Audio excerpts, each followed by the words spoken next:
You are watching Gamescom Studio on IGN. It has been more than half a decade since Crimson Desert was first revealed, but next year players will finally get to set foot in the realm of Pywell in this epic-looking single-player RPG. Here to tell us what's in store, Leapy Park and Will Powers from Pearl Abyss. Welcome.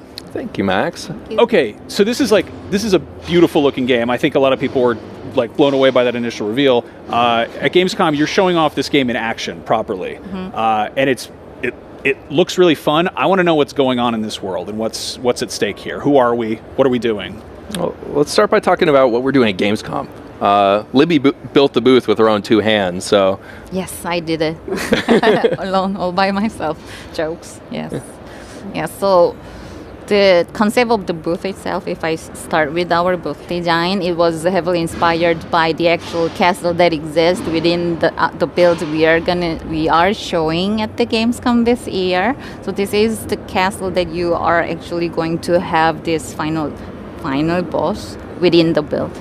Final boss combat.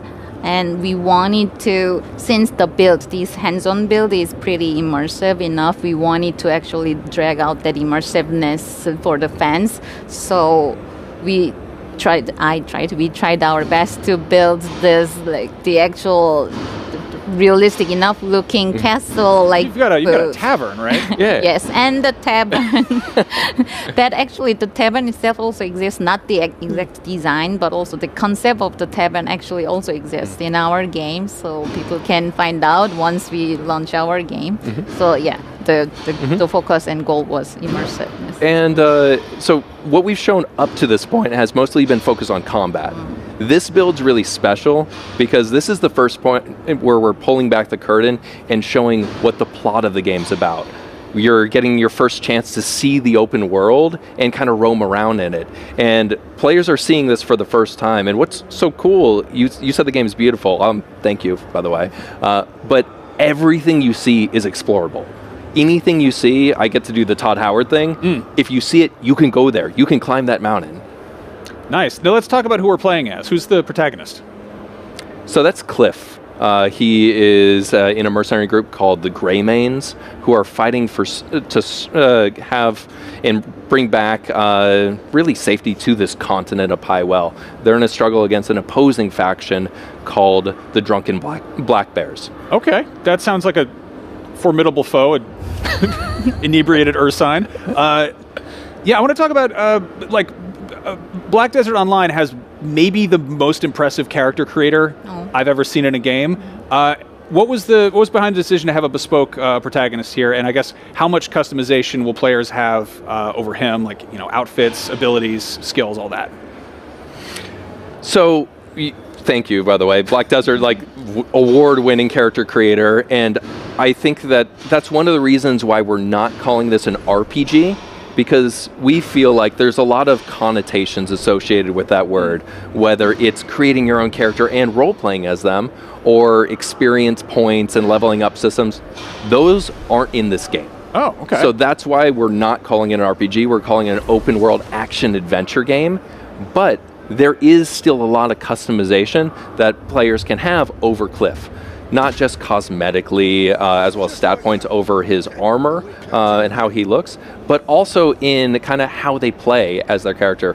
Whether you're leveling a skill tree in a certain direction that's aligned with your melee combat or your magic focus or your defensive-minded gameplay, you can really make the play style adapt to how you want to play.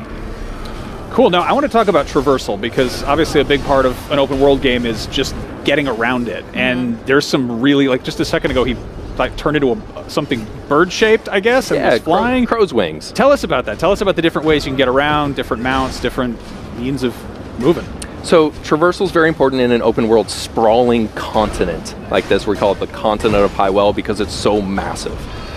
There's a couple really cool things. Obviously, you can run around on foot and see all the details of the world. Horseback, there's wyvern riding, there are dragons in the game that you can fly around in this large aerial abyss. There's even cool ways where you can take magic, bend trees, and like Looney Tunes, you can launch yourself from the tree into the air, soar through it, and get to the next destination with your wings that are magic imbued. We're not going to go into how you get those wings, but there's magic in the game, so use your imagination. I like magic, that's fun. Okay, aquí ya tocó varios puntos importantes. Primero vamos a tener un árbol de habilidades, bueno, varios, ¿no? 2. Los árboles no solo se van a poder destruir, los vas a usar como catapulta, eso está excelente. 3. Quitaron lo estético, o sea, todo lo que puedes manipular en Black Desert. Puedes hacer de que sea de piernas anchas, piernas chiquitas, gordo, delgado, la cara no mucho, pero sí puedes moverle tantito, el cabello, etcétera. Ok, eso también está muy padre, me parece perfecto. Otra cosa, dice que no va a haber niveles, no va a haber una progresión, en Black Desert, si eres nivel 2 o 3 te van a matar rápido. Si eres nivel 62 ya vas a poder casi con cualquier monstruo en el juego. Que por cierto, allí puedes andar en patineta de nieve, a caballo, también te puedes subir a un dragón. Aquí ya hablo de eso, que puedes estar en un dragón, en caballo, en un wyverno. Ok. También habla de que muchas, a lo mejor no estética ni físicamente el personaje lo puedes mover, pero si puedes customizar un poquito armadura y otras cosas más que dijo. Diablos, no quiero que se me suba el hype porque no sé hasta cuándo lo van a retrasar otra vez, pero ahora sí quiero que se retrase y quede bien, que no lo avienten así todo rancio a la y se va. Now we've seen some things in the trailer. There's these like almost Tears of the Kingdom style sky islands that look almost like sort of puzzle spaces. Can you talk a little bit about those and how they come into play? The Abyss. The Abyss. Yes, the aerial abyss. Again, we're trying not to talk too much about story because we don't want to do a lot of spoilers. We want people to play the game and get excited about that. The plot's going to be a central pivotal thing, but there are going to be puzzles, things that you're trying to put together around these artifacts and magic within the world. And those sky islands, as you call them, or the abyss, is going to be a pivotal central part of that. So you saw, and actually you've seen in previous B-roll, diving off the abyss and into the world. We're actually showing that as part of the Gamescom demo. That's how we end our tutorial, and players experience that before they start the demo. Oh, that's fun. Now let's talk a little bit about exploration, because you mentioned being able to climb that mountain over there. A big part of that is exploration is great, but that can, without any kind of goal, just be wandering around. What's out there for people to discover? What is sort of hidden in the world? We took a lot of inspiration in the open world and the building of that open world from our experience as a developer. I think, Libby, you can talk about that because you worked on Black Desert when it launched. Can I use Black Desert as an example? Yeah. So, we have enough experience with open world, obviously, and there are so many, still huge community that loves, exploring over, combats, that stressful combats and such. So also, our developers tend to develop the game they wanted to play, genuinely wanted to play. That's the adorable point of them. So they really love to hide all those cute elements and all those details in the world. So throughout the world in Black Desert, for now I can say, there are so many hidden chest boxes and all those different elements. Even per region, you can get different type of fish, different type of meat, different type of collectible minerals and everything. So we wanted to. Ok, en Black Desert te dicen cuáles son los lugares específicos. Si tú buscas una guía en YouTube te va a decir Este lugar es perfecto para conseguir una piedra oscura o este lugar es perfecto para una gema oscura, o este lugar es perfecto para una piedra imbuida de tal, o este otro lugar allí puedes lootear partes de cuero, de cinturón o de ébano, o sea, ¿sí me explico? Si quieres subir nivel, esta parte con estos monstruos te sube más rápido. Entonces hicieron algo similar. En cierto lado te va a dar cierto material para conseguir cierta cosa. O sea, no va a ser en X en que puedas andar por todo el mundo y te aparezca de manera random. No. Va a haber una región para una cosa, otra región para otra cosa y así. No me gusta mucho porque tengo que estar viajando por ejemplo, cuando salen los monstruos jefes de mundo en el mapa de Black Desert, tienes que viajar desde el punto A hasta el punto B para pelear con el otro monstruo y es un montón de tiempo. Espero que haya viaje rápido porque la verdad sí es muy... Como el mapa sí está bastante grande, pues es estresante estar dándose la vuelta tan lejos. To create those realistic but still interesting enough unique like parts into the world, so you can actually find the village or the area that you definitely more immersed into and like set your home camp within that region, etc. Puedes establecer tu campamento. Sí. So it won't be exactly same for Crimson Desert, but since we shared this vision or this interest in games, so we will definitely hit a lot of like surprises throughout the massive land world. Yeah, Okay. Even though like obviously the genres are very different between MMO and single player action and adventure, the living, breathing open world and how the developers have the experience crafting that experience is going to directly translate in how they're building this open world. Got it. Yeah, I guess I'm curious. Again, I was at a glance. You see like a sword and board third-person game, and it's like it looks like an RPG. Au contraire, right? Sir. Yeah, and I'm getting that. But how is the sort of difficulty scaling? Like, if you do have high-level enemies out there, are they even high-level enemies, or are they just hard? You know, are they? So, I get very defensive when someone says this is a very hard game. It's not. What they're experiencing, and this is a hard game to demo because what we're showing is a chapter of the game, and it's not the first chapter. Y me encanta que se ponga la contra, porque sí, no es difícil, solo es de practicar. Pero por ejemplo los de 3D juegos chillan que es difícil porque no tienen las habilidades. Yo se los he dicho, si no tienes la habilidad, practica y vas a poder. Ahora esos muchachos quieren que sea peladito y a la boca, y entonces ¿dónde está lo emocionante del juego? Si no hay una escala de aprendizaje, si no tienes nada que aprender y lo tienes todo servido, se pierde la emoción del juego. ¿Por qué creen que los Souls-like son tan bonitos y a la gente les gusta a pesar de que sufren? Porque hay una escala de aprendizaje y ya que lo aprendes es un logro. Pero bueno, eso no lo entienden.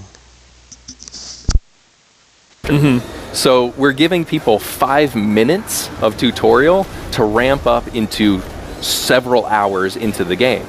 So there's a very steep learning curve for this demo. Right. And yeah, you're throwing them in the deep end. Basically. Right, exactly. But we see that after an hour of gameplay, which is what we're showing here, their skill level has increased. So there's a very high skill curve, but there's a very high skill ceiling because the QA team have become masters of this game with tens and tens of hours of experience. They always show me something I didn't even know existed in the game, and I'm always amazed by how masterful they are. When I start the game, can I just wander off in any direction? Yes. Yeah? I mean, I just like theoretically, yes, in an open world. There's always a question of how do we deal with, oh, then I'll just go to the final boss. in an open world, there you activate instances. So you activate boss fights, and those activations aren't eligible until you've met their prerequisites. So whether it's the time of day or something, we've shown this in our boss fight build, where you go to a certain place and then you wait. There's a prompt. If you haven't had those prerequisites, then that prompt isn't there.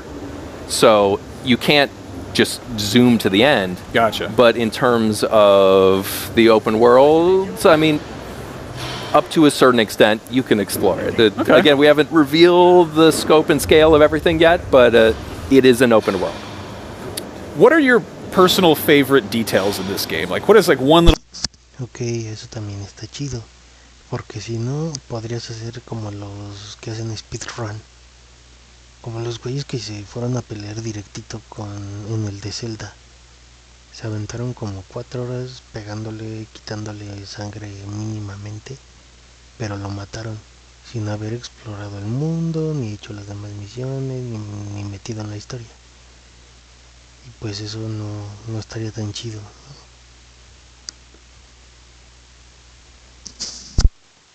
little thing that you just want to make everyone pay attention to? I need more time. You need more time.